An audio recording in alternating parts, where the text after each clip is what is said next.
వీళ్ళసలు మనుషులేనా లేక పిశాచాలా?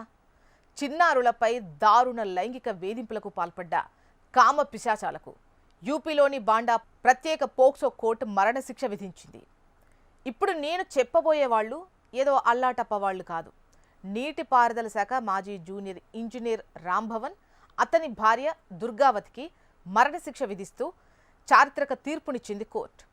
2010 నుంచి 2020 మధ్యకాలంలో దాదాపు 33 మంది మైనర్ బాలురపై, ఇందులో 3 ఏళ్ల చిన్నారులతో సహా ఉన్నారు, దారుణమైన లైంగిక వేధింపులకు పాల్పడ్డట్లు కోర్టు నిర్ధారించింది. అంతేకాకుండా 2 లక్షలకు పైగా అభ్యంతరకర వీడియోలు, ఫోటోలను దాదాపు 47 దేశాలకు ఇంటర్నెట్ ద్వారా పంపారు.